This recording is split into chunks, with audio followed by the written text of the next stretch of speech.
And good afternoon, everyone. This is Kilo Charlie 9, Victor Kilo Victor. My name is Jim, and this is the Friday afternoon Qso-Vlog network. This is a directed network, and I am net control. If at any time during this net should any emergency arise, please notify net control, and we'll stand by and allow those in need to access this frequency. Is there any priority or emergency traffic at this time?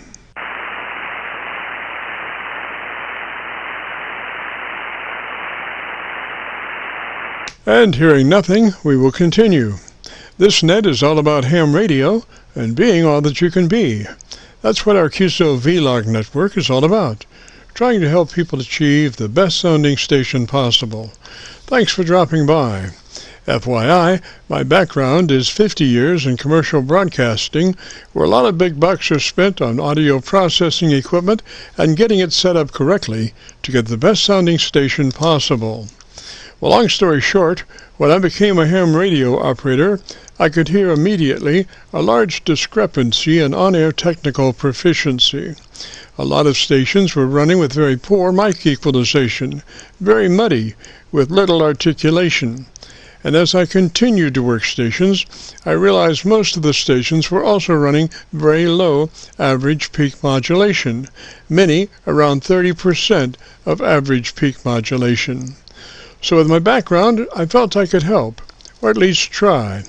I knew that most modern-day ham transceivers did have enough onboard processing equipment to be able to overcome most all of the problems. So it would just be a matter of developing a generic dynamic range setup procedure and then adjusting the onboard EQ gear. And so I started the Qso-Vlog network with the phrase, if you have a radio you want to check out, give us a shout. And today we're currently featuring over 3,000 Qso-Vlog Aircheck recordings. And you can access these recordings by going to YouTube and doing a call letter search for KC9VKV, followed by the word logbook.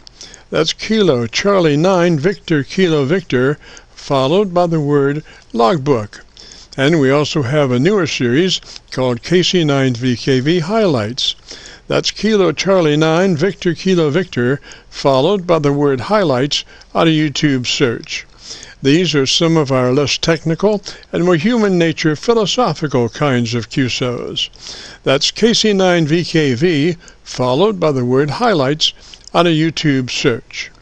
Both KC9VKV Logbook and KC9VKV Highlights are segments of our main YouTube homepage of Jim's Radio Story, where we celebrate a 50-year career in commercial broadcasting. A 50-year journey from a 5-watt pirate radio station as a 12-year-old to production director of a major 50,000-watt AM broadcast facility.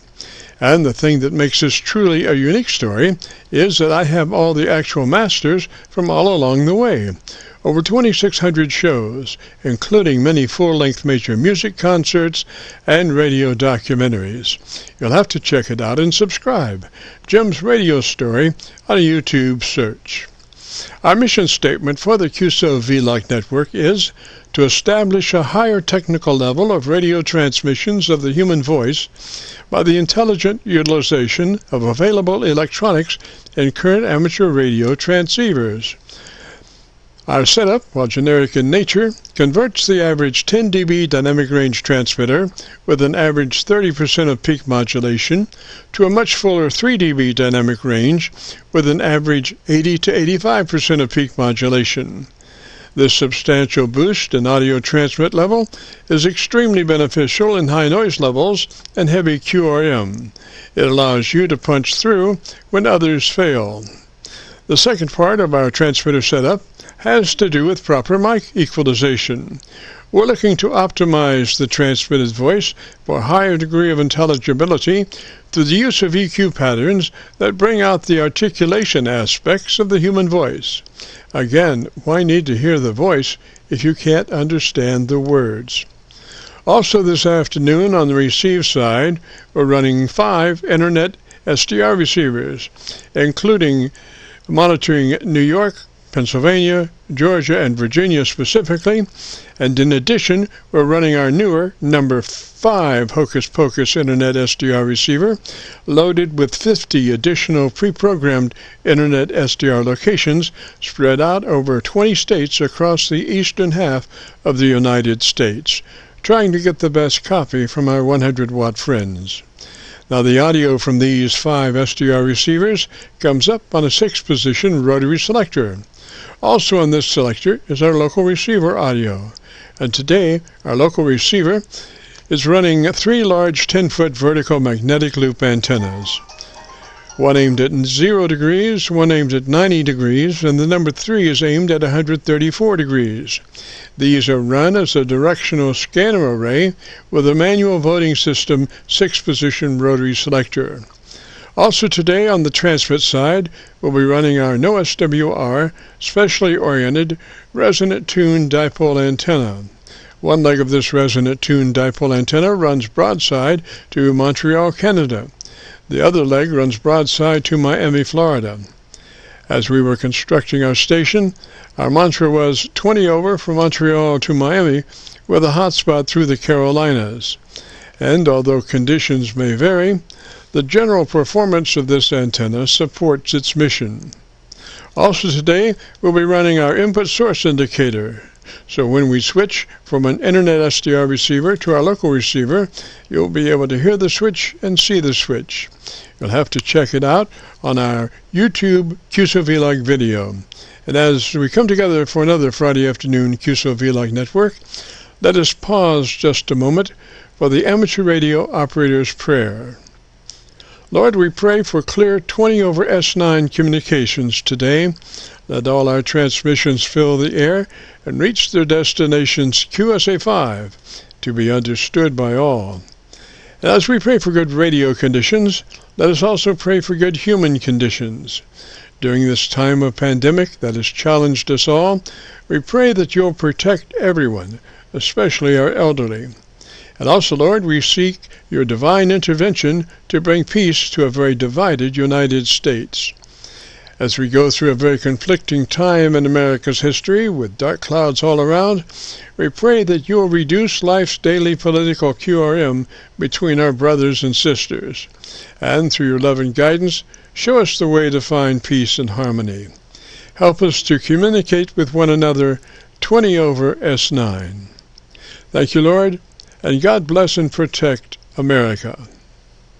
To continue, since this part of the band has many nets trying to operate in a very confined area, I would appreciate all stations checking into our Qso-Vlog net to keep their band pass to no wider than 100 to 2900. And again, please, no wider than 100 to 2900. This is the Friday afternoon Qso-Vlog network. And now, with all that being said, let's open it up and see who's out there. If you have a radio you want to check out, give us a shout.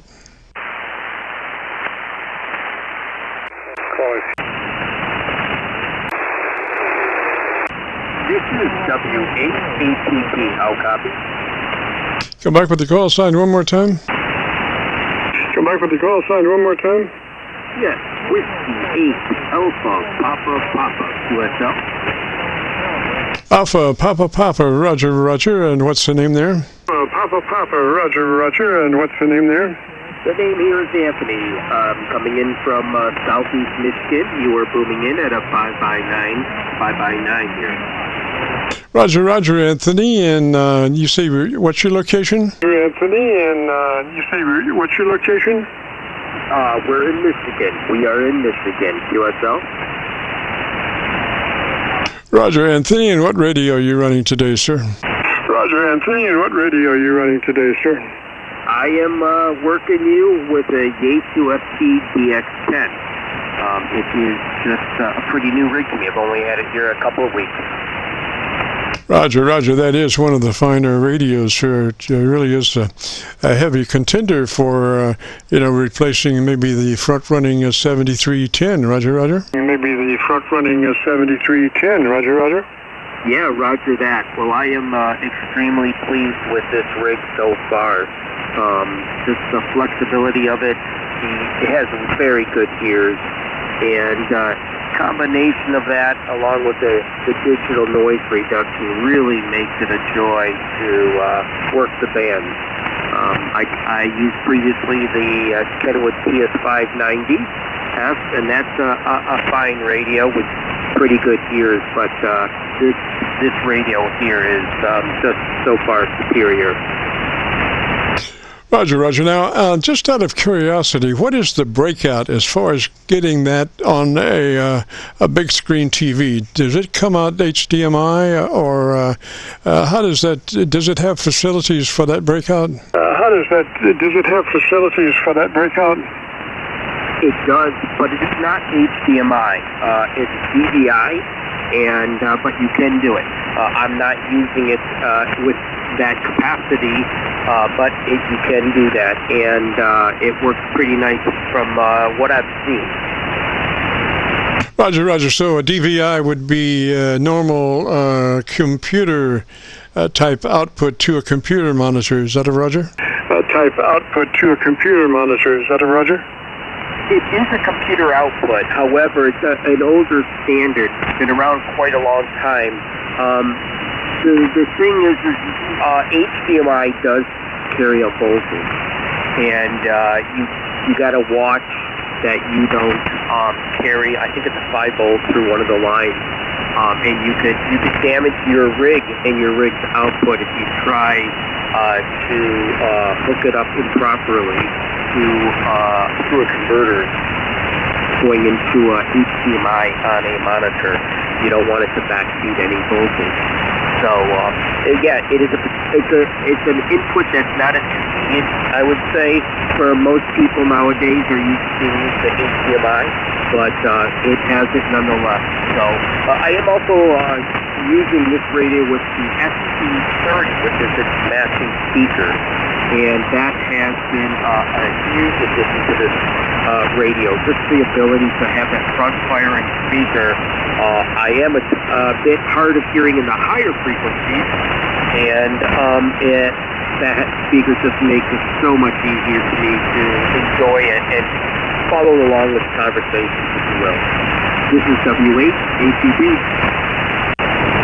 Roger, Anthony. This is KC9VKV, the Qso-Vlog net, and we're all about setting up transmitters for folks.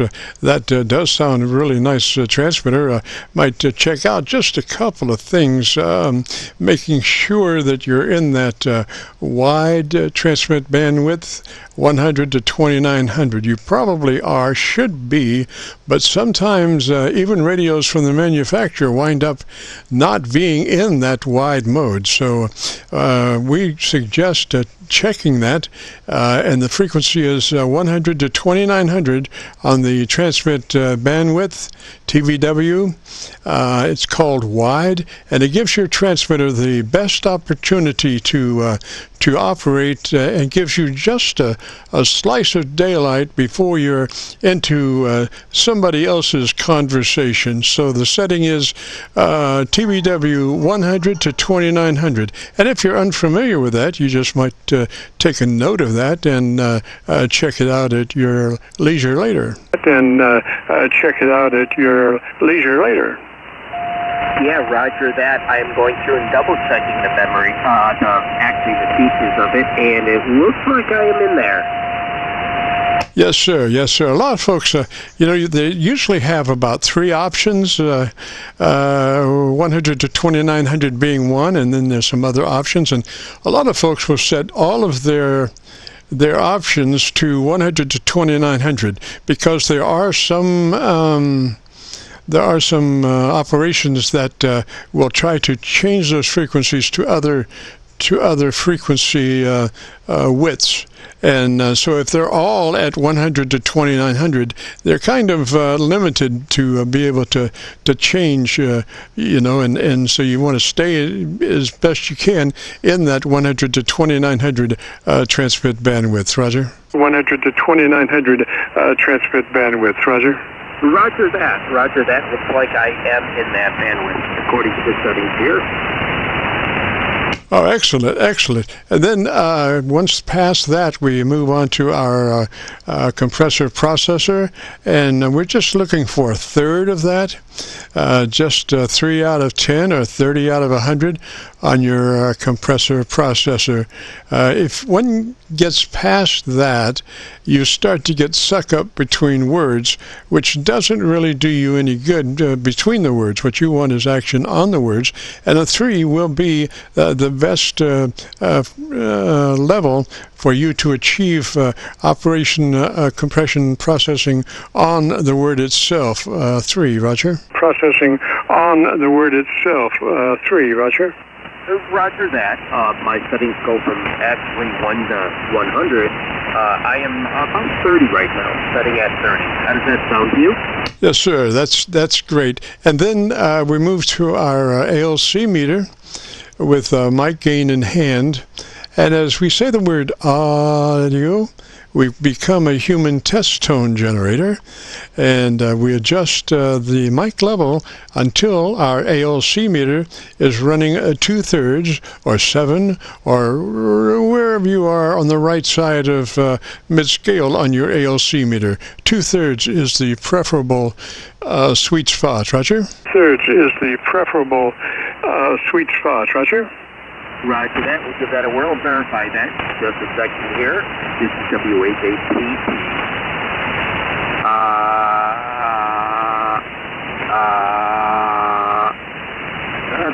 That's looking good right there. Yes, sir. Just to the right of mid-scale on that ALC is the best place.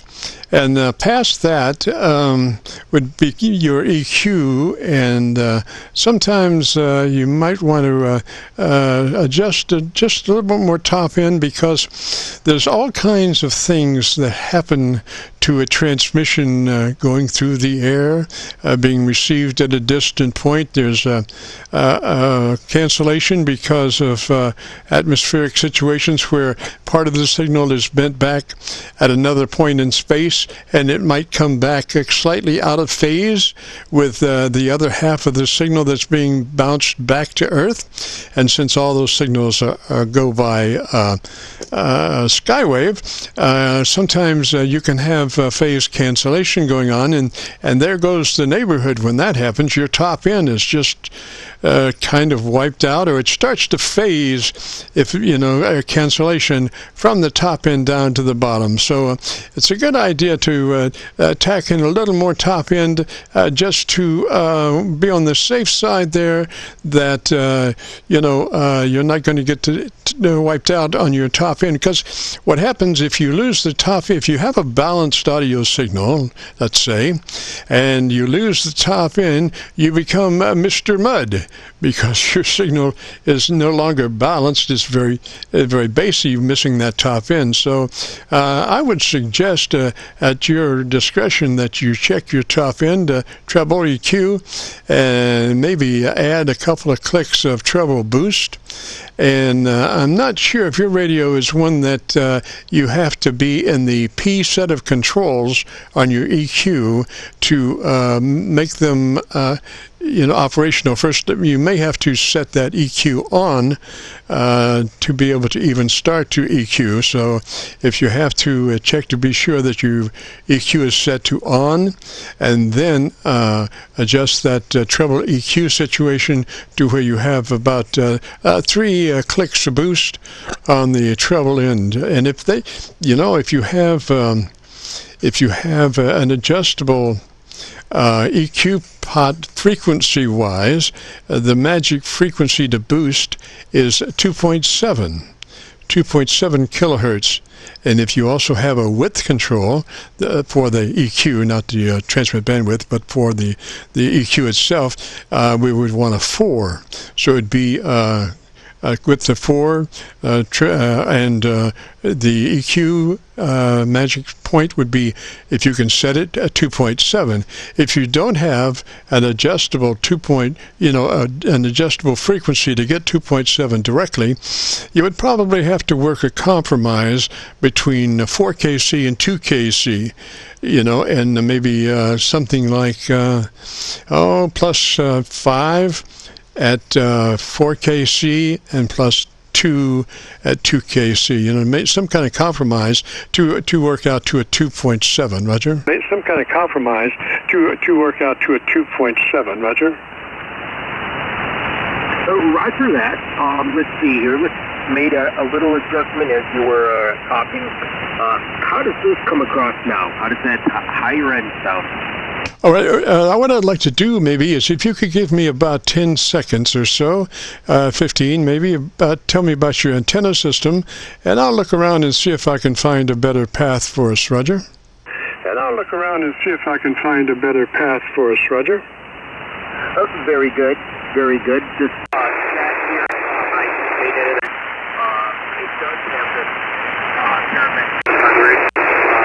it does have the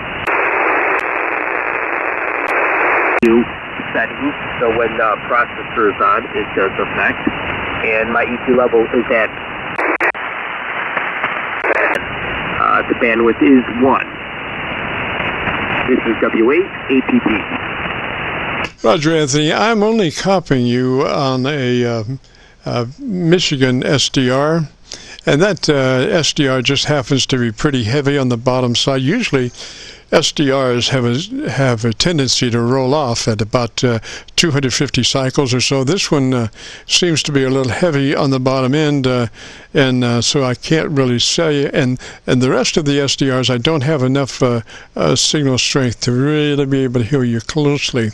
Even on my local antenna, you're about 1 dB above my local noise level. But you know, by and large, I found that just a little tab of top end EQ works wonders as far as copying the mail when you're like in a pile up or you know, working a DX. Roger.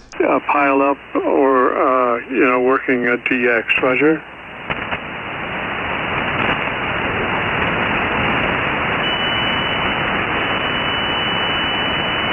Alrighty there.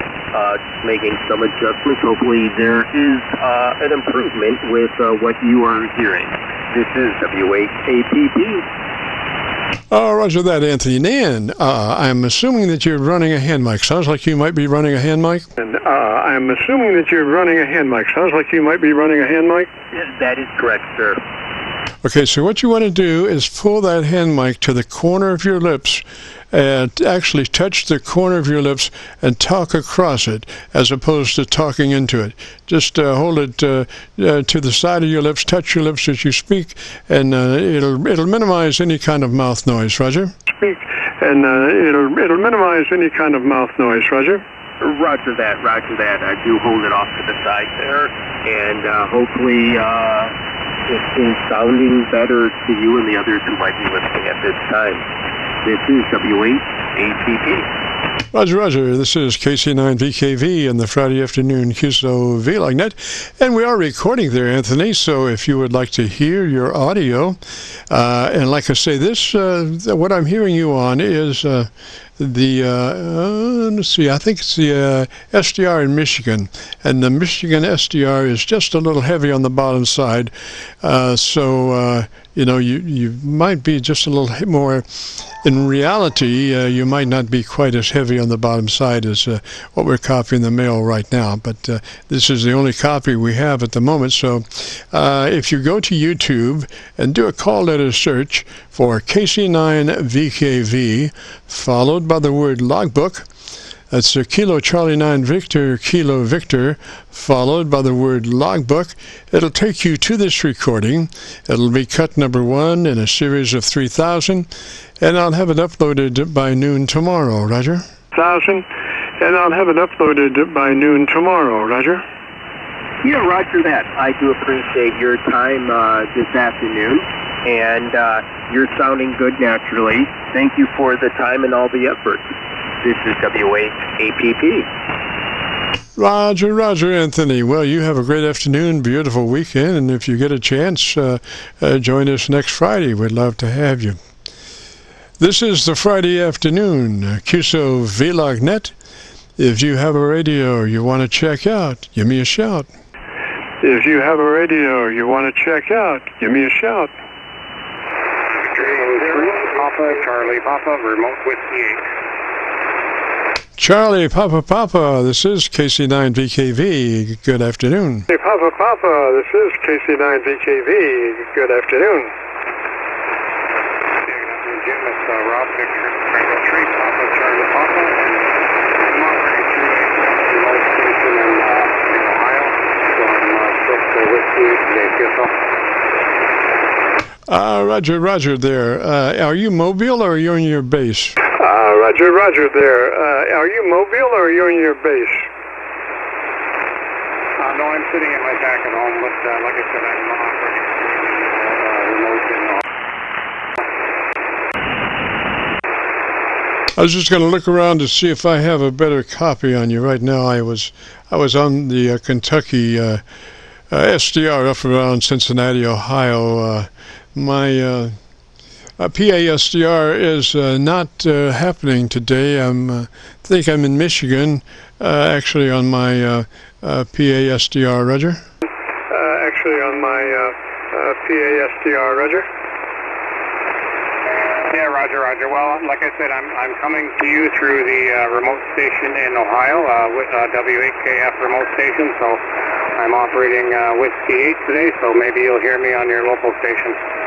Okay. Let me check that. Why don't you give me a little more audio? I'm copying you fairly well on my Georgia SDR, but let me listen on my local one real quick.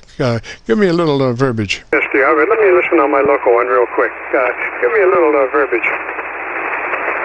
Yeah, no problem. Remote station in Ohio. Clear W8KF. Remote station in Ohio. I'm not sure exactly where in Ohio it is, but it's a Kenwood TS890, and got the amplifier on, but I'm not 100% sure.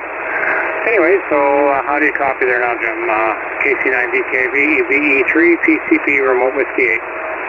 Roger, Rob, I'm copying you about 8 dB over the, I think I'm in North Carolina SDR, and you're about 8 dB over their noise level. That's the best signal I've got. I've run around and even utilized some of my hocus pocus operation there, and I'm copying you, like I say, about 8 dB above their noise level. So it's a pretty good signal. So what you been up to, man? Of their noise level. So it's a pretty good signal. So what you been up to, man? Well, you know, just keep it busy. Just finished working the Charlie Yankee 9 Charlie the expedition on St. Paul Island in the Gulf of St. Lawrence. So just off the east coast of Canada. So I'm off work today. Bit of a vacation day, so I thought I'd drop in and say good afternoon and check in with you from the remote in Ohio instead of from home, Qso. Roger. Now, what kind of technical experiences have you been feeling lately? I know that you're quite an experimenter in all different facets of ham radio. So, what you been up to? Facets of ham radio. So, what you been up to? Well, let me see. I guess probably the update. I don't think I've told you about my son Victor Alpha 3 Alpha Quebec Zulu is a young operator. He's 20 years old, and he's going to be one of the remote operators for the upcoming expedition on Rotuma Island, which is in the South Pacific. So that's the end of November, early December, and they're going to have, I think, about 20 different youth remote operators on that expedition. So he will be operating through their remote in a box stations that they roll up on the island on a boat. So that's probably one of the most exciting things up and coming, I guess, Qso.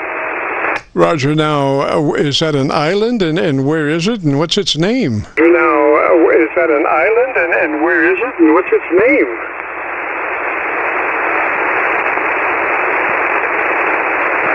Yeah, it's the Rotuma Island. It's in the South Pacific, down towards Australia, and the call sign is, let me see if the call sign is 3 Delta 2 Zulu, and it will be on the air from, I think, the last week of November and the first week of December, Qso.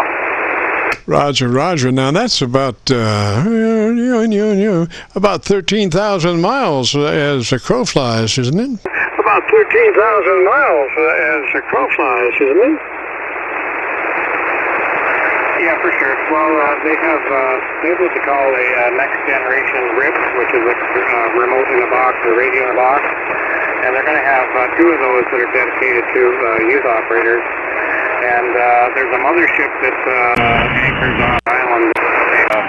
It helps to minimize the environmental impact of having a group of people on the island walking around and so forth. And then they use Starlink internet connectivity to connect from the boat to the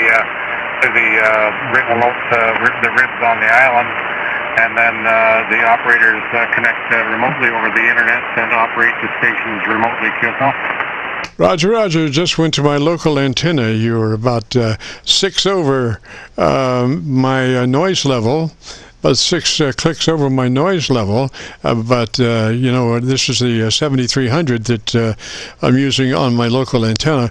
And you're just audio-wise, just gangbusters, Roger.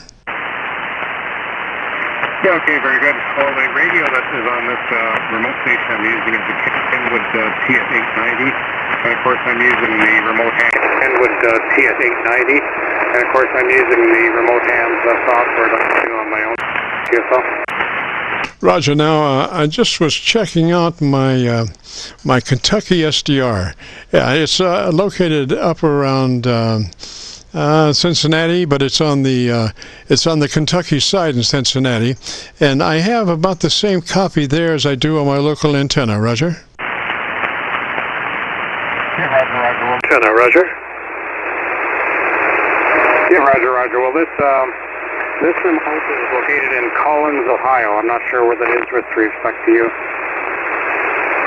Yeah, Roger. Now, apparently we have some propagation fading in and out because I just left it on that Kentucky SDR up around Cincinnati, and gosh, there was a couple of times there where you were a good 15 over, Roger. A couple of times there where you were a good 15 over, Roger. Yep, Roger. Okay, well, very good. Yeah, like I say, I'm operating through the remote. Ohio, it's the W8 operated, so the call sign today would be Victor Echo 3, Papa Charlie Papa, remote Whiskey 8. Roger, Papa Charlie Papa. You're a great signal as always, bud. Okay, very good. I will let you go. Good to talk to you this afternoon, Jim. I'll let you carry on there. Maybe we've stirred up some more stations there that want to check in with you, QSO. Yeah, Roger.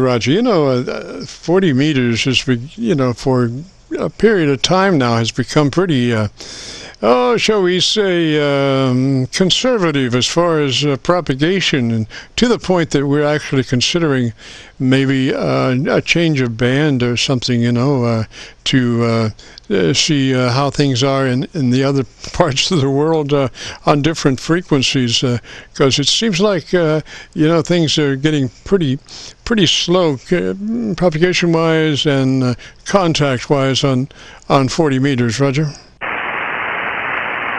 Yeah, Roger.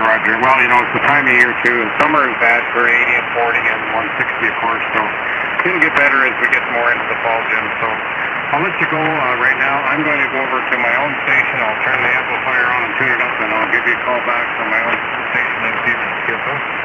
Roger, sir. You have a great afternoon, and check back in from your home operation, and we'll just see what that does. 73 for now, and again, as always, we're recording, so if you want to hear your audio, go to YouTube, do that call letter search for KC9VKV, followed by the word logbook. That'll take you to this recording. It'll be cut number 1 in a series of 3,000, and I'll have it uploaded by noon tomorrow. 73, sir. Yeah, 73, Jim, and hopefully I'll catch up with you in a few minutes. KC9VKV, VE3 PCP, remote whiskey 873. Roger, Rob 73. There's another station out there.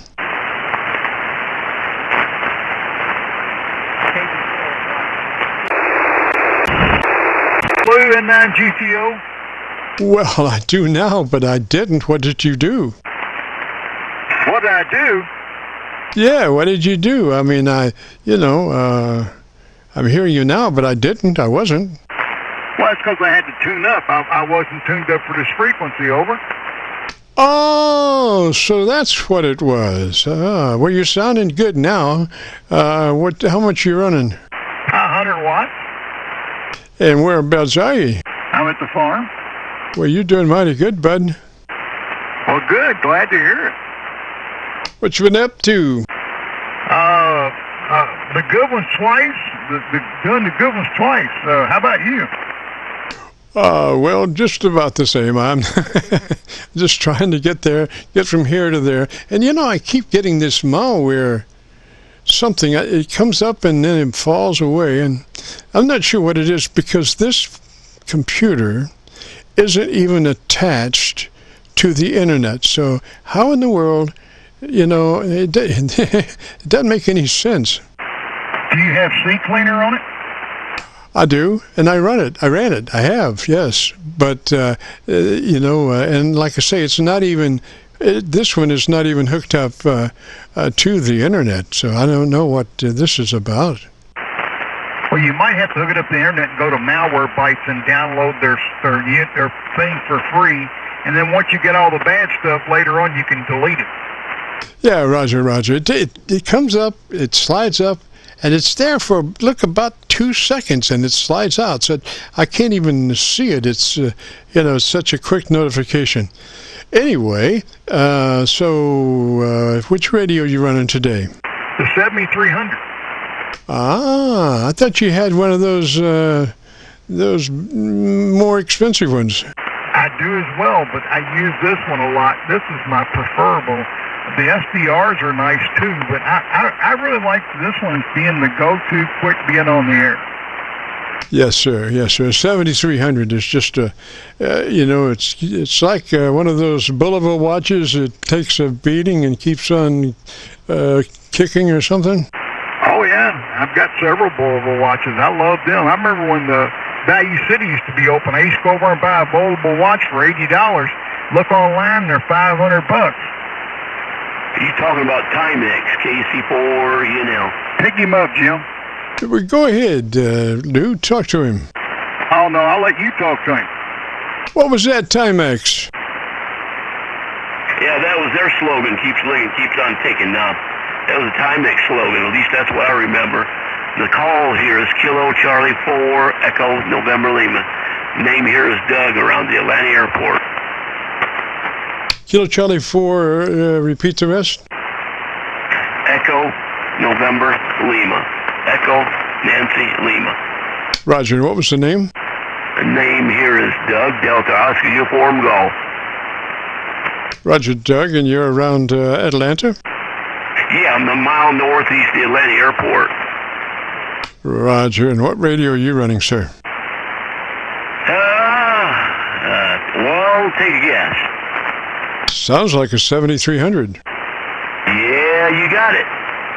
Yes, sir. There's a lot to be said for 7300s. I think one of the things about that is the simplicity in equalization. Because what happens, I found, that when you dissect multitudinous frequency equalization pieces, you take out the absolute linearity of the audio spectrum. You've developed sectional ups and downs. Even though all those pots may be 0, 0, 0, you still have some degree of sectional separation in a tonality.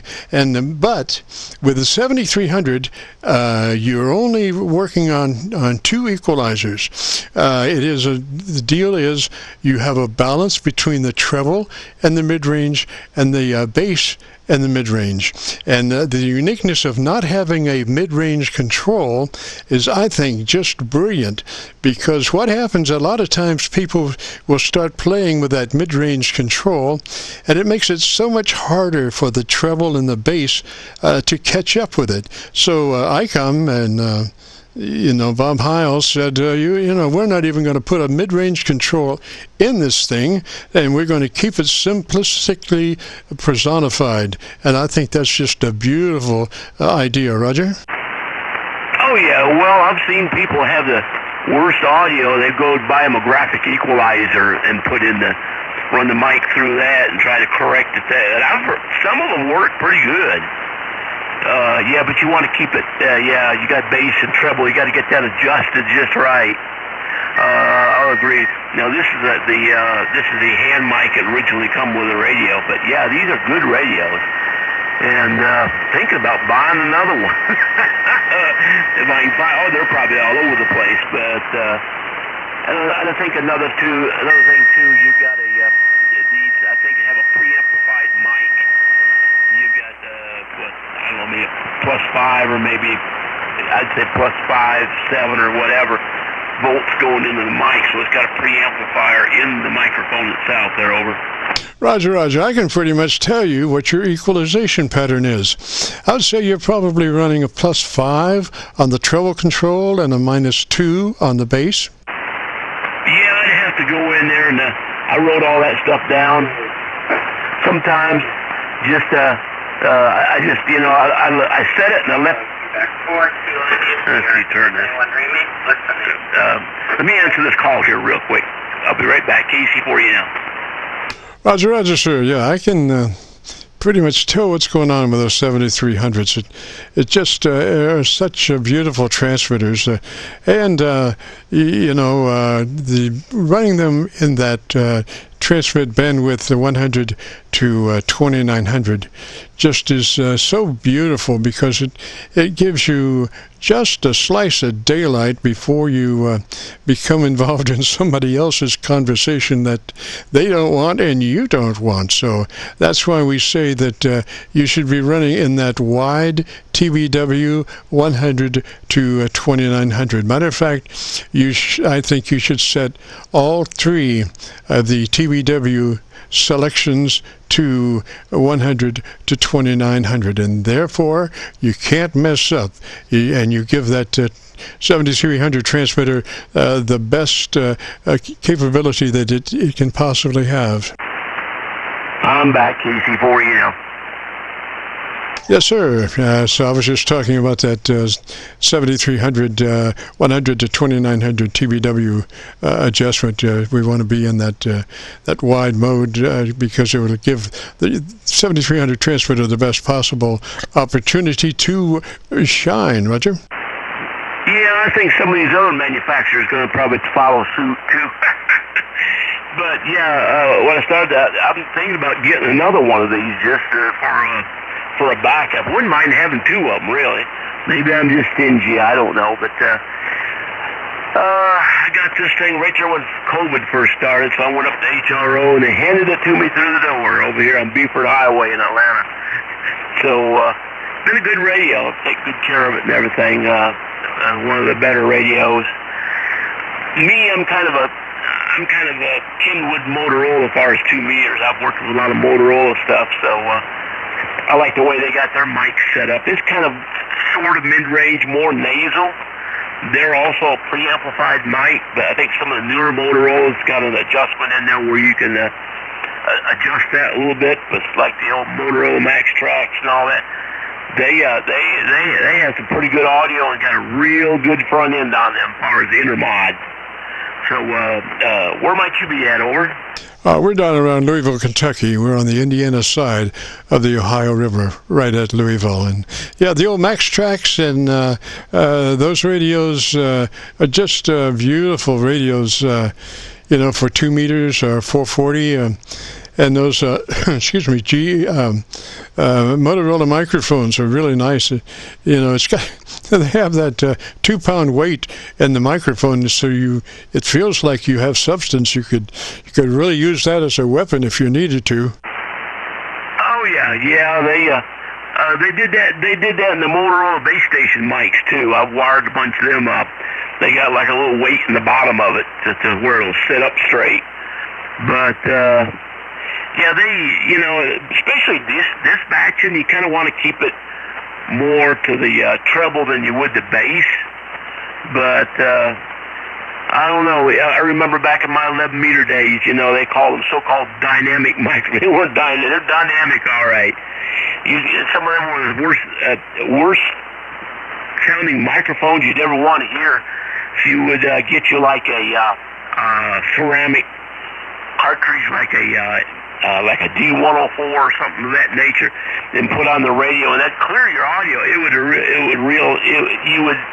It had more punch to it, but it had a high impedance crystal microphone. It was pre-amplified, but they had a good sound to them. Over. Oh yeah. Motorola, incidentally, was using that Electret mic in most of their stuff. Because it was impervious to heat. Unlike crystal mics and all that stuff, those Electret microphones and those mics in those Motorola handsets, hand mics, had a little funnel that funneled the audio from the front of the mic coupled into the Electret directly, and they were really nice mics there, and it's. You could always get a good signal-to-noise ratio on that mic, even when, you might be hanging out there in the middle of a hurricane or something. If you use one of those mics, they're going to hear you. Oh, yeah. Well, they got them now, like they got noise-canceling mics. Some of the newer rigs. Newest Motorola I've got around here is like a Motorola M1225. My God, they made that back in 97, 98, almost all the way up in the 2000s, but the new stuff they got out now, it's a whole different thing. I wouldn't mind getting a good Motorola, use it as a 2-meter base station, 110 watt mobile rig, use it as a base station. Boy, that would be nice. Them 110 watts, they'll hold the power too. There's a lot of Motorola repeaters that run that way. I've seen people use mobile units, and the 110 watts, they'll hold up pretty good as long as they're well ventilated and you got a fan on them. Yeah, Roger. So there was a Max Track, and what was the other one, the big one? Oh, they had a bunch of them there. I forget what the model numbers are, but the Max Track. I'm sitting here looking at one right now. Still works. And then they have the Motorola GM300, Motorola Radius. All of those come out back in the late 90s, all of them. And they come out with the Motorola M1225, now, and all the newer stuff they've got out now. But I remember going to the Hamfest back then, you couldn't touch one of those radios for less than $400 or $500 used. And now you can get them just for about nothing. Yeah, and there's still beautiful radios. I was just thinking, you may not know this, but that Max Track, see, that was a radio that they didn't put a blower in it, and so they said, well, since it doesn't have a blower, and it may serve a lot of time in taxi cabs and places where people tend to, not have air conditioning and not, treat their radios very well, we're going to put something called a declining RF output situation. And so with the Max Track, the longer you key it, you hit a certain point where, normally in amateur radio, you're talking about a 50-50 duty cycle. I'm sorry, but even at that, after about 10 minutes of 50-50, it'll start automatically declining its output, and after about half an hour, it's probably at least just a half power output, unless you make a change in the control circuitry, Roger? Well, I used to program them, so you can set the timeout timer on them things. And when I programmed them, it made the cab drivers mad. I'd set them things for 15 seconds. Believe it or not, you can say a lot in 15 seconds. But because you get people who want to sit on the microphone, they laid it between the seat and all that good stuff. So what I did, I set the timeout timer for 15 seconds. Usually factory default,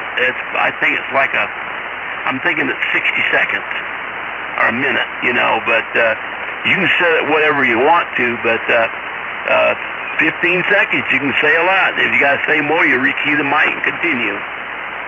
That's right, and you're long-winded if you can't say it in 15 seconds. Well, they'll call for car number 29. You say, go ahead, get such streets. You say, Roger, that's it. That's the extent of it. Of course, if you used to read off credit card numbers. I remember that too. Then you have to set it out for a little bit longer. Some cab companies do it right over the radio. I couldn't believe it, but and you'd set it for 60 seconds. But most generally, before then, it was 15 seconds. That's all you needed, Oh, that's right. Yeah, I love that Motorola stuff. Just beautiful radios, and that the second-hand market comes back because those are wide band, I believe. They are naturally wide band, Roger. Yeah, max tracks and all that. Yeah, you can't use them anymore because of the narrowband mandate. Other than use them for ham radio. The newer stuff, like the M1225 or newer, yeah, those will narrow band. You can set it narrow band or wide band. So I had a bunch of them things around. They're a small radio, a small compact radio. It put out 45 watts. You could probably get about 70 out of it if you pushed it, but then you run into other problems. So you set it at factory default 45 watts, and that's all you need. Yeah, Roger. I just think they're just great myself. I've got probably about 4 of the max tracks, and I have about 3 of the 100-watt jobbers. One is a 6-meter, one is a UHF, and one is a VHF. I've got them. They're kind of in mothballs, sitting on a thing right below me here that I haven't fired up in quite a few years, Roger. Yeah, well, they're KC4 E&L Friday. They're awesome radios. What I used to do, buy some ham equipment. I'd go down, I'm in Atlanta. I'd take it downtown to Intermod Alley. I knew exactly where to go. You take one of those consumer grade, like ham radio or an ICOM or any of them things, Intermod would tear it wide open. But if you take a Motorola down there, yeah, you get just a little bit, but not bad. But there again, they had filtering in it, bandpass filters and things of that nature, which would filter a lot of that out. But the amateur radio stuff, it would overload the receiver. It was useless. And I don't know about the newer rigs today, but back then there was a lot of activity on UHF and VHF. That's right, Roger. I remember experimenting, taking a Bofang, and those big Motorola's, they have about a 2-watt driver. And I remember disconnecting the driver from the PA system and taking that Bofang output and running it into the Motorola final, and just using a couple of twists to couple it into the PA system. And man, that was a Bofang on steroids, man. We're doing about 110 watts, Roger. Yeah, well, that's an example. You take one of them. If you take one of them Bofang radios back then, downtown would be useless. It would be absolutely useless. And a lot of people knew that, especially if you were a security guard or worked police department. All of them used Motorola radios. All of them did. But anything else, and I've seen people do what you're not supposed to, but take a consumer grade amateur radio equipment, use it for land mobile communications. Yeah, you could probably do it. Wouldn't want to. The FCC Well, they don't want the average Joe to have what they call a channelized radio, something that can be programmed from the front of the radio. That was the reason why. They didn't want you to have the ability to change frequencies on a whim, and things like that. So that's the reason why they made that regulation like that. But with the Motorola stuff, you got to have the programming software like the Motorola MaxTrack and all these, the older Motorola's.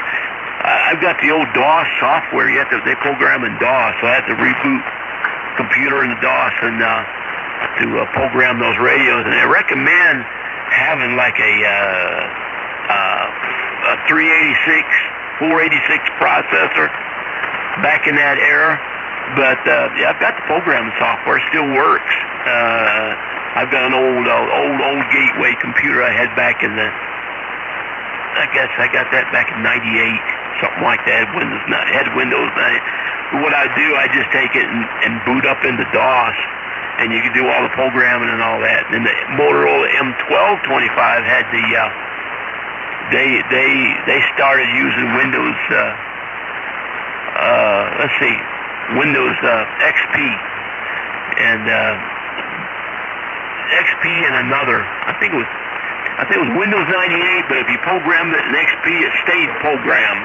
You had to use XP, but if you used Windows 98, you could get away with it. But if you upgraded the programming software, you programmed it with Windows, I think 2000, something like that, you would. But that was one of the first ones that they did that with. Over. Yes, sir. It was actually Motorola stuff, older Motorola stuff, actually depended on the lower speed when you were programming it. Sometimes if you would try to program with a more modern computer, it just was too fast, and the Motorola stuff couldn't handle the speed, Roger. Yeah, and you would end up with a boat anchor. Never had that happen, but that's why I use a laptop when I program these radios. Power goes out, your battery is always going to be there for the laptop. So I always recommend to use a laptop.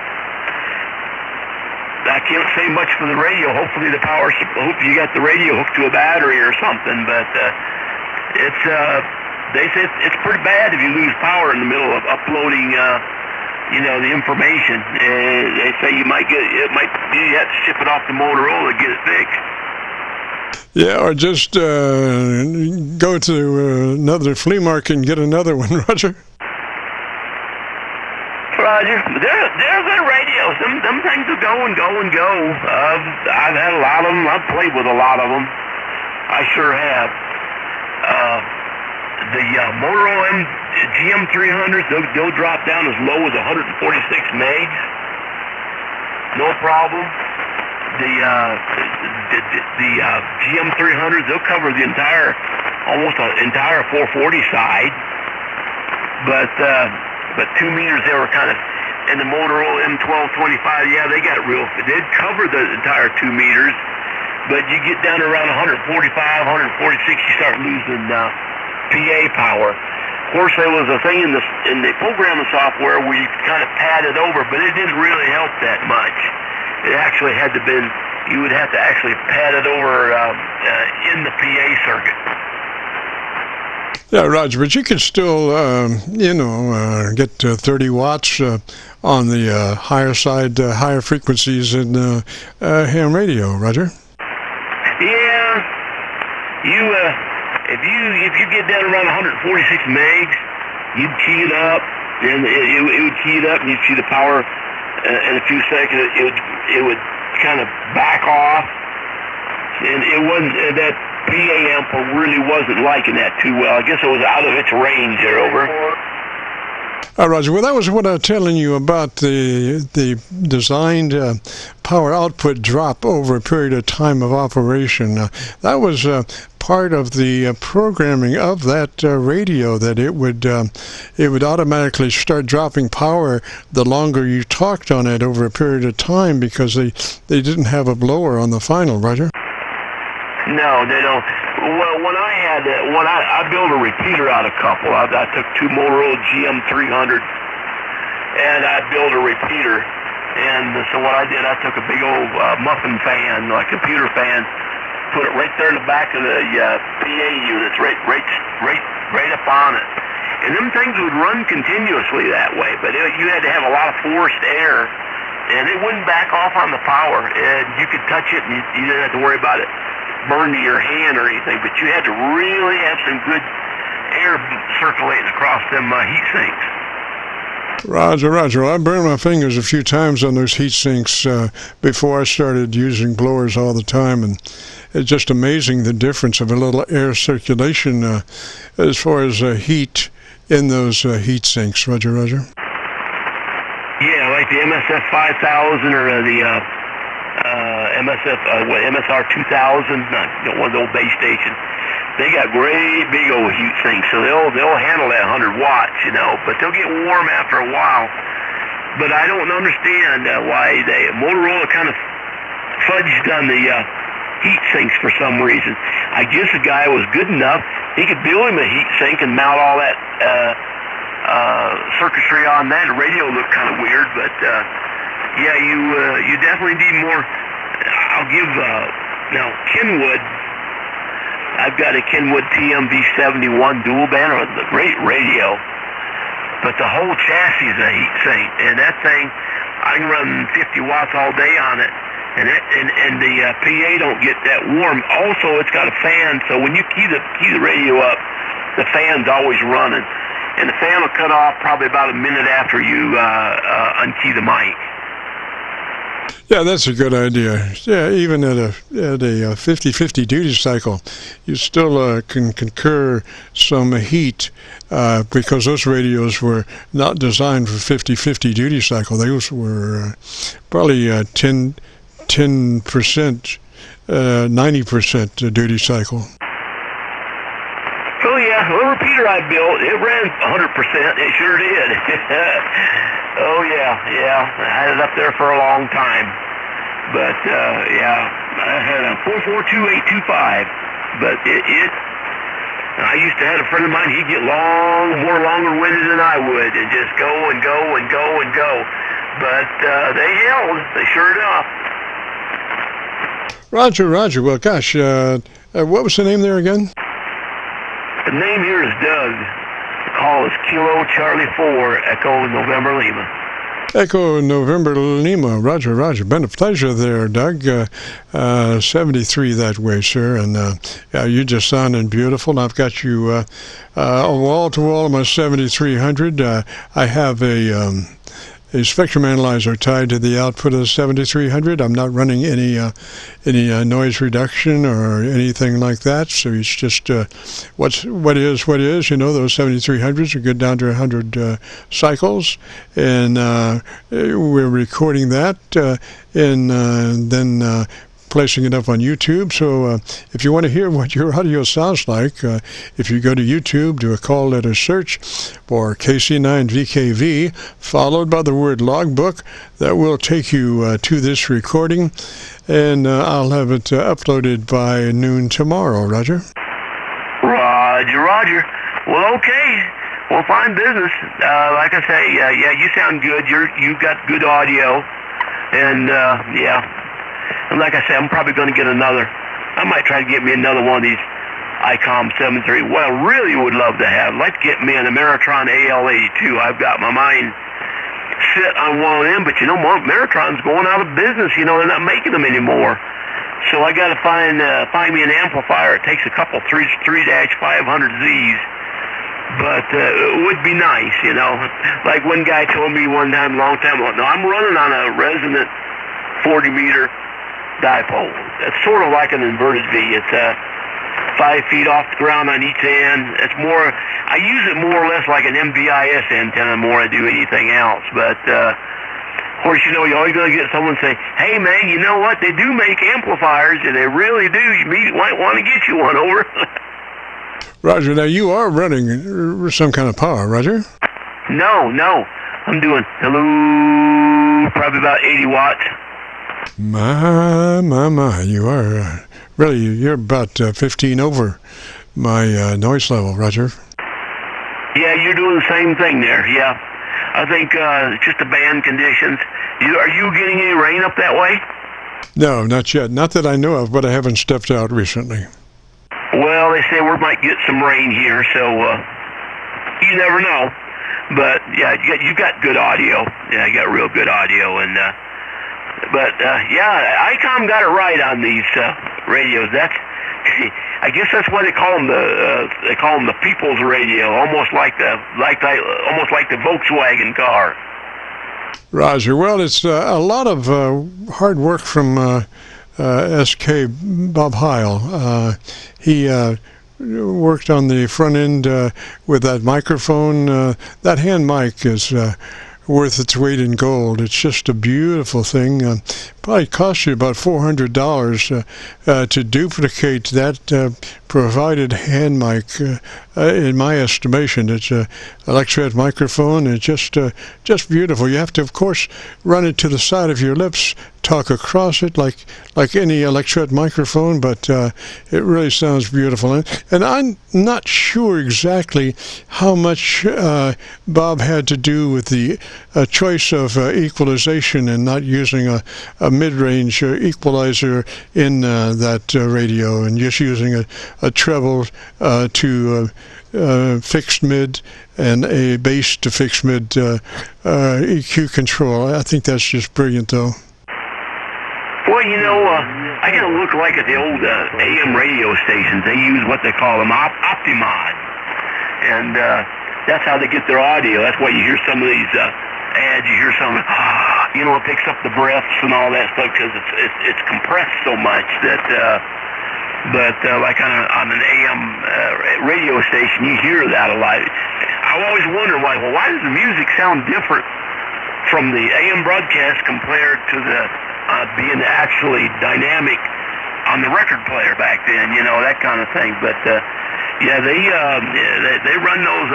Now those Optimods work good, and I think some ham operators use them on AM. I do like AM. I really do. Sometimes I get on the high side of 40 meters here, like 72, 90, some 95, somewhere like that. You get some AMers, and some of them's got some pretty nice sounding stations.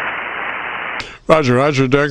The thing, I've spent about 50 years in commercial broadcasting, and I like AM radio myself. The last job I had was with a 50 kW, and I really like 50K as from the standpoint of quietness. There's a certain thing about AM radio, ham AM radio, doesn't quite give you the quietness that commercial AM radio does, Roger. Oh, yeah, we're a lot more money involved in it, too. But I think a guy get one of those Optimods on the used market. I see them on eBay. You could probably hook them up to a ham rig, and it'd probably do it pretty good if you get it adjusted right. Oh, yeah, you could. But like I say, I think the simplicity of the basic 7300 is just beautiful, and unless you're,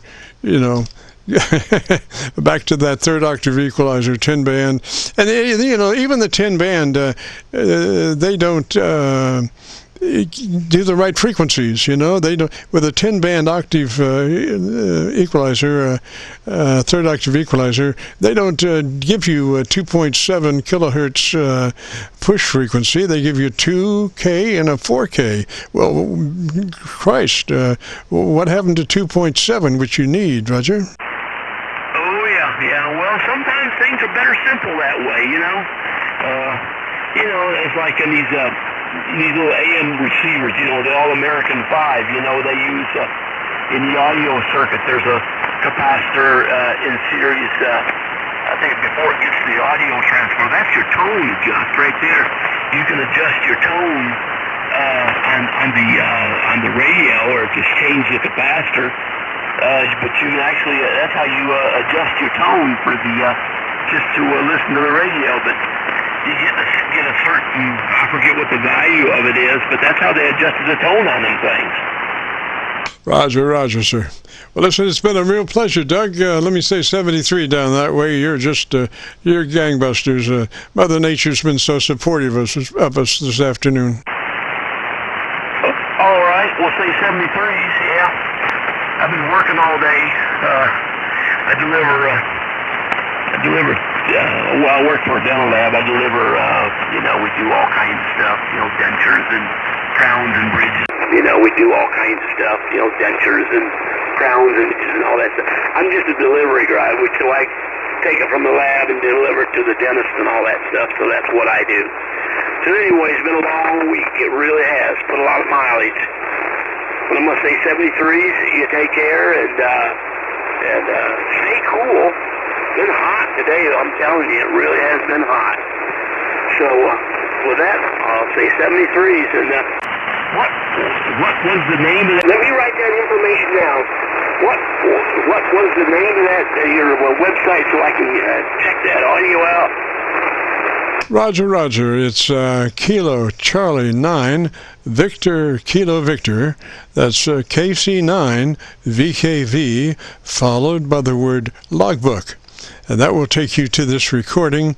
It'll be cut number 1 in a series of over 3,000, and I'll have it uploaded by noon tomorrow. So it's Kilo Charlie 9, Victor Kilo Victor, followed by the word logbook. Roger? Kilo Victor, followed by the word logbook. Roger? I got it. Old thing. Roger, Doug. 73, sir. You have a great afternoon, beautiful weekend, and join us next Friday. We'd love to have you. This is the Friday afternoon Qso-Vlog Network. If you have a radio you want to check out, give me a shout.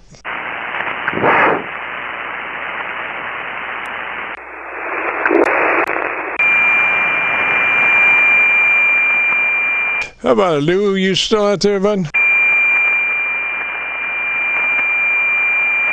N9 GTO, this is KC9VKV. Go ahead, Jim.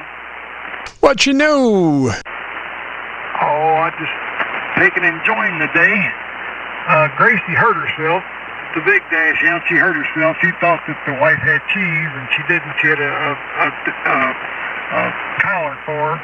And she went up on the stool and fell back down and hurt herself. So this has been her 4th week of being paralyzed in the rear thing. But there's signs are good. Last night you could see the left legs trying to move.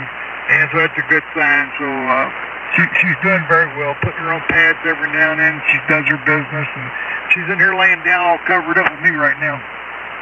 Oh man, that's a shame. I'm sorry to hear that. Has the animal doc had anything to say about it? Just said that she did this once before. She fell down some steps when she was small, and it paralyzed her for about 6 weeks. And we had her in a little cage off and on, and I don't want to put her in a cage now. She's too hooked, she's too used to our ways and everything. So I got Google. Google tells me at 3 o'clock in the morning, 6 o'clock in the morning, you get up with her and she potties, pees, and just the whole 9 yards. I'm used to her going to the bathroom whenever so often. I just take a nap in between. Roger that. Well, listen, how is your antenna in your bedroom and your radio in your bedroom working out as far as Lori's concerned? It's working just well. I'm laying here in bed right now talking to you. Roger, and I'm just checking up, Yeah, the antenna's in the woods.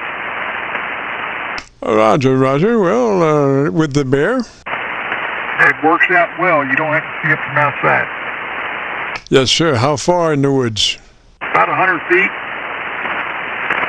Yeah, Roger. Well, I got, where we live, and gosh, I have an overpopulation of raccoons. Just raccoons everywhere. Raccoons got to be the most ingenious animals in the world as far as figuring out how to solve problems. They can get anywhere they want to go. I've had them chew through my roof, 1-inch wood. They just will chew right through. Roger. Have you ever set a bomb off them? You got to be careful with them bombs. Them bombs will run everything away. Set a bomb off, but you got to be careful about the fire. Yes, sir. Well, maybe not in the last year, but the year before, my next door neighbor and I collaborated, and I got the the trap, and I think we did trap about 15 raccoons that we did take out and depart about 15 miles away into somebody else's neighborhood. Roger? Roger that. Well, just so happens we're having the problem now with the raccoons. The building in Clarksville, they just damn near destroyed it. Yeah, Roger. Well, I wasn't going to say anything, but we did take them out your way. That's okay. That's all right. Like I said, the building in Clarksville, they damn near destroyed it. And from what I understand from Jake, the cats got going in and out with fleas, and the house got infected with fleas. Boy, you can't get nothing. You can't have nothing. Tell them what they won, Johnny. Well, like I said, I went back there and bombed underneath the building here in Clarksville. I put 2 bombs underneath there and lit them, got them off of Amazon, and it ran everything. It ran them out the back, and they ran away because they couldn't handle that. Plus, I got all these different smells. I got this different type of, ammonia. They hate ammonia. I soaked that building down with ammonia. They don't like ammonia. Yes, sir. Yes, sir. Well, you know, Teresa read somewhere about smells, and she put a bunch of what do you call those things? Not crystal, but mothballs around the house. Oh, I can't stand it. Oh, I understand. Are you still having the invasion with them in your attic? Well, they've not come through recently, but they have been on the ground and around to my next door neighbor across the street, and they do operate around our house at night. You know, we have a security system, and we're watching them all the time at night, coming and going. Roger. Oh yeah, I'm gonna tell you something. They carry a mask, and they're truly they're terrorists. Is what they are. They're a part of the Al-Qaeda network. Yes, they truly are. They get their mask, honestly. Just out of curiosity now, what was that antenna that you're running right now? It's an inverted Z. Okay, and what kind of power? Honestly now, what kind of power are you running? 100 watts. All right. Well, I was just checking there. I was getting a little noise, and I was wondering if you know how much you were doing there. Yep, 100 watts with the GM5 microphone by Howe, and I've got both cartridges tied together so you're getting the low and the high simultaneously. Yeah, it sounds good. Now, that is a hand mic, or is that a desk mic? No, it looks like a singer's mic. It's got a button on it. It's called a GM5. Okay, but probably you still want to work that to the side of your lips, because I have heard some transients there. Would that be suitable for a foam windscreen? Yes, we talked about that before, and I'm going to get one of these. One of these days we're going to have to do lunch. Take you over to Burger King and have to do lunch with you. Yes, sir. Now I've got at least 10 different windscreens and all different colors that you can just pick one that would just do you a perfect job, man. It's so beautiful when you listen to audio that runs through that phone windscreen, because there are no transients or mouth noises. It's as close to perfection as you can get on a microphone. Roger.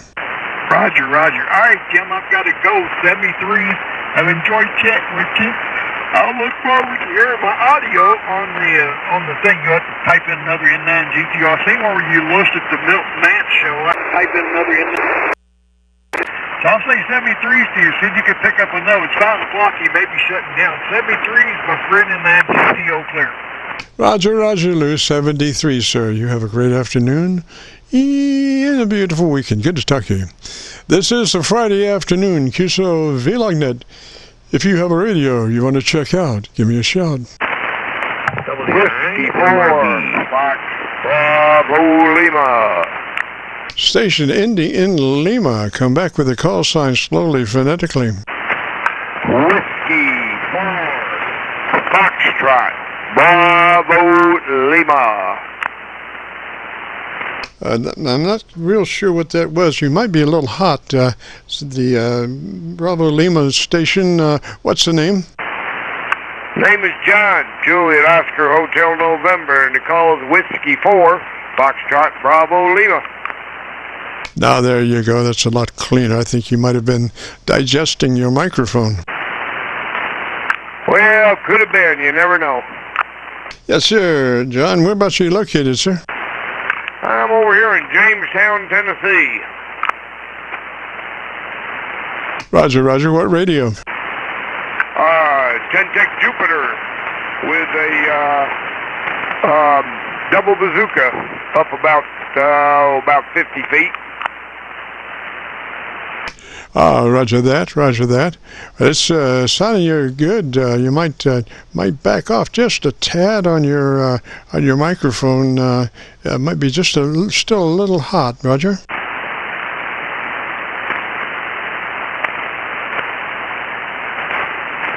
Roger, Roger. I just took that down a little bit. Yes, sir. That sounds a whole lot better. Sometimes when you get up there and you pass the stop sign and you're up around 2 dB dynamic range, things start to run together. So it's good to have just a little bit of dynamics in the audio, Roger. Roger, Roger. Well, may I have your name and your call sign, please? Roger, Roger. Name here is Jim, Juliet India Mike. Call sign is Kilo Charlie 9, Victor Kilo Victor, and we're located just on the Indiana side of the Ohio River, right at Louisville, Kentucky. Roger. Roger, Roger. Was that Kilo Charlie 9, Kilo Victor Kilo? Kilo Charlie 9, Victor Kilo Victor. This is the Qso-Vlog net, where we run every Friday afternoon from 3:30 till 5 and assist folks in achieving best sound out of their transmitters. Roger, Roger. Well, yeah, I've been more on 40 meters lately. 20 meters right now. It's got some DX going. I just got a gentleman over in Slovenia. There's not too much local going on stateside on 20 meters, but 40 meters right now is my favorite. During the day, I get stateside real well, and at night I get stateside or DX. So 40 meters is opened up real nice right now. Roger, Roger. Well, we've been running 40 meters Friday afternoons between 3:30 and 5 for about 7 years. And just it seems like the last little while, propagation in that particular time period has not been very advantageous. Roger, Roger. Well, it was a pleasure to meet you, Jim. And, are you here 5 days a week? No, we only operate on Friday afternoons from 3:30 till 5, and then we upload we record from 3:30 till 5, and then load it up to YouTube, and then folks come by and take a listen. So if you want to hear what that Pentec sounds like, if you go to YouTube, do a call letter search for KC9VKV, followed by the word logbook, will take you to this recording. It'll be cut number 1 in a series of 3,000, and I'll have it uploaded by noon tomorrow. Roger? Roger, Roger. Well, that'll be different. I ain't never heard of that. So that'll be different. Yes, sir. Yes, sir. You're sounding really good there. And again, you're down. How far are you from Louisville, would you say? I am probably, I would have to guess, about 4 hours, maybe 4.5 hours south. I'm up here, I'm halfway between Knoxville and Nashville, up by the Kentucky border. Roger, so somewhere around 250 miles or so? Yeah, probably. Probably that far, yeah. Roger, Roger, sir. Well, you sounded mighty good down this way, and I wouldn't change a thing with that radio. When you get up in, boy, it really gets loud, Roger. Roger, Roger. Well, I'm used to talking loud, try to pull the DX in because I just run 100 watts in a wire, so no amplifiers over here, and no log books except penciling and my log book itself. We don't do any computer stuff at all. Well, that's kind of like what we are. We don't use any computers to write down stuff or take notes or anything. Well, nah. Let's see. I have one little tablet that I use to do scripts and notes and stuff with, and then I have 4 tablets that I use for remote SDR audio acquisition. We monitor New York and Georgia and Virginia, and what else is it there? Maybe 2 in Virginia, and then I have a Hocus Pocus one, which has got like 50 different programmed SDR locations in it that usually runs about 20 states, about 2 or 3 in each state, in 20 states in the eastern part of the United States. And the whole idea is trying to get the best copy from our 100-watt friends because, like I say, we try to assist them in setups. And so when it comes to equalization, we kind of need to hear them as clean as we can.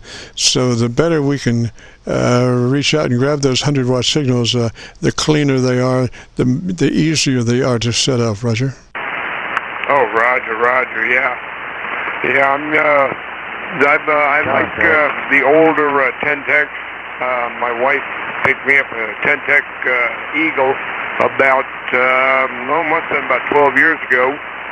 And I like that radio. Maybe it was 8 years ago, I forget. But I like the 10-tech. I like American-made stuff.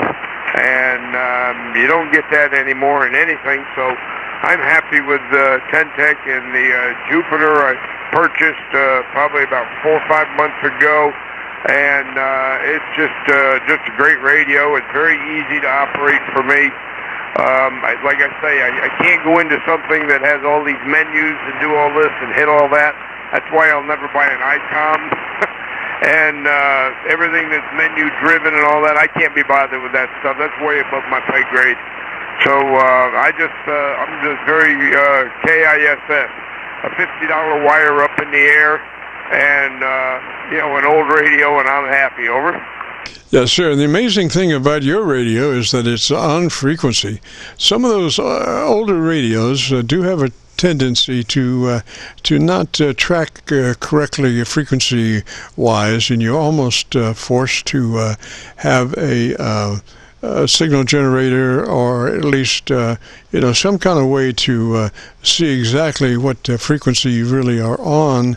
Like I had the first radio I had was a Drake TR4C, and that was a great radio from Drake, except on the higher frequencies like the 10-meter band. You did have to constantly play catch-up as far as tuning, because it would tend to drift. And I tried everything from heating the oscillator to cooling the oscillator. It didn't make any difference. It was going to wander one way or the other. You just had to pay attention and keep it on frequency by listening to the other folks' tenor of their voice. Roger? Oh, Roger that. Yeah.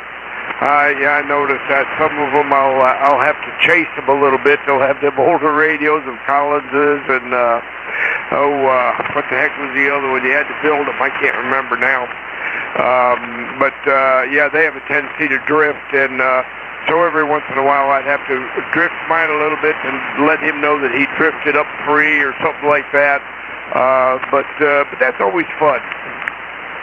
Yes, sir. I can recall listening to some military networks, and you would have think that would have been the best equipment in the world, but good Lord, it sounded like a zoo as far as frequencies. They were everywhere, up, down, and sideways. Roger? Oh, Roger that. Yeah, I know it. It's funny. But I can't, I get away from the new ones. Even my 2-meter 440 radio here is in a Linko.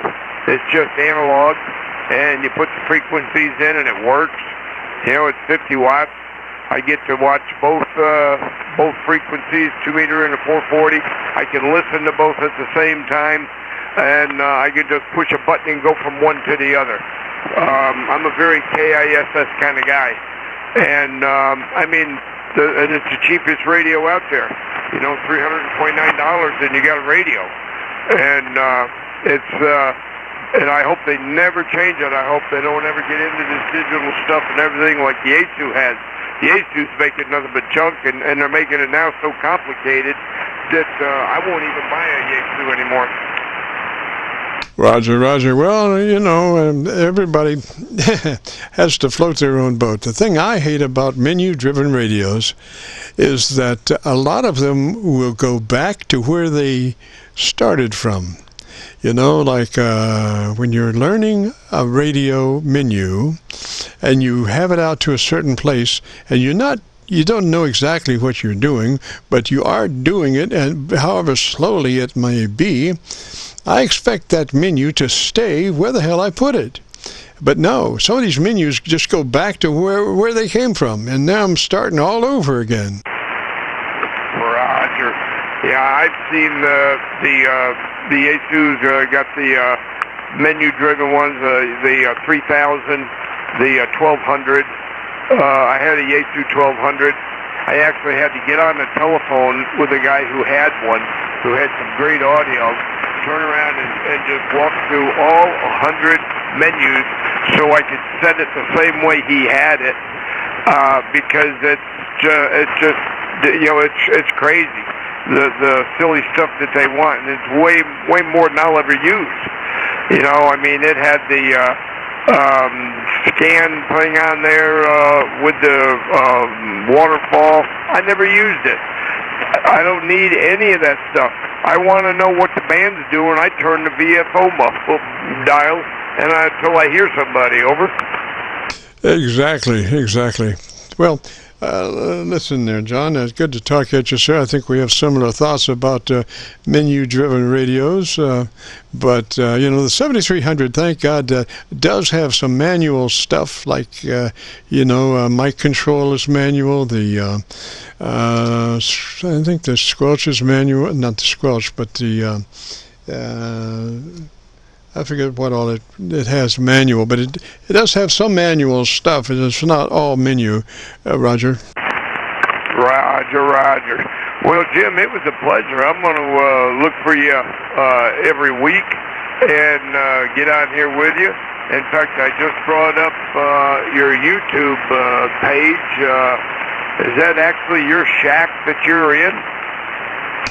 Yes, on the YouTube, it is, yes. It's KC9VKV, and followed by the word logbook. And it's you'll notice we have a chevron on the right side, which has got our antenna situation. I'll just roll it back and forth here, so when you look back, you can see it. And what that does is tell somebody that's listening to the video exactly what antenna or where the audio is coming from. And then I have a spectrum analyzer on the left side that's tied to the audio on my 7300, so they can see their audio curve. And what else? I've got a volume meter, which is you know, light display, and then I have another light display which is on my SV220 that tells me that everything's cooking okay on my SV220. Roger. Yeah, I'm looking at these. Are kind of where it shows them, and Jim Fergusson radio story, and then the logbook thing says KC9VKV. This is 3/15/24, so this was quite a while ago. Yes, sir. If you go to a logbook, KC9VKV followed by the word logbook, that is a more sequential look at things. It starts with you know, the most recent, and then works its way back. So you might just just do that, because that's where you'll find this recording. You'll be going to KC9VKV, followed by the word logbook, and that will be this recording, 8/30/24 is the date. Roger? Well, I went to KC9VKV logbook, and the first thing that pops up is your story, and then the next one down is 12723. So I must be doing something wrong. I can't. Wait a minute. Here's 6/14/24. I see.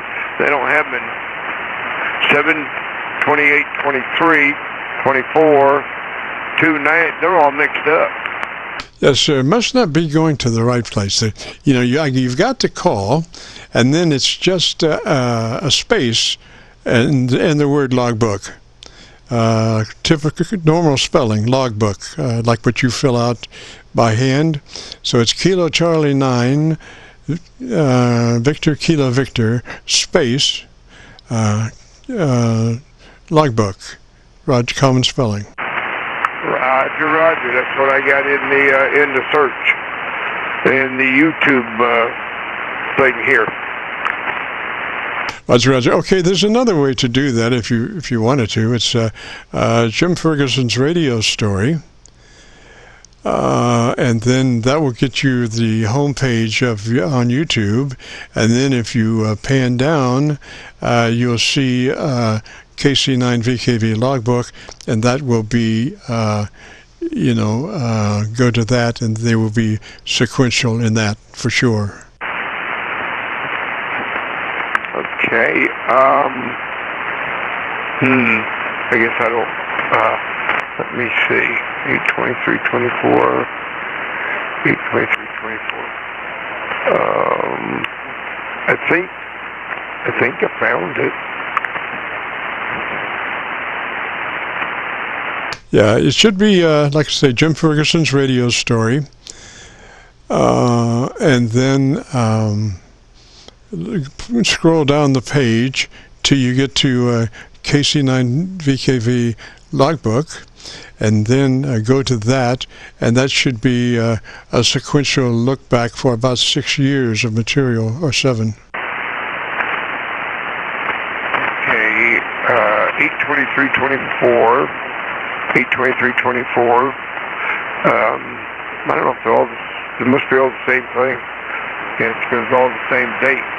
Where are you going into this? Are you going into this on YouTube, or are you going into this through QRZ or something? No, it's through YouTube. But see, what happens is we do an hour and a half long program, and I load that up first thing for Saturday noontime, and then we break it up into individual QSOs out of that hour and a half piece, and load those up separately as we go, because the idea is that if we just uploaded the long piece, nobody would have their call signs in there, and so they would never be able to refer to their recording. But we edit each QSO out of the long piece, and then give it a title which includes the operator's name and the date and all that stuff, so they can find it. Otherwise, if it was just one long piece,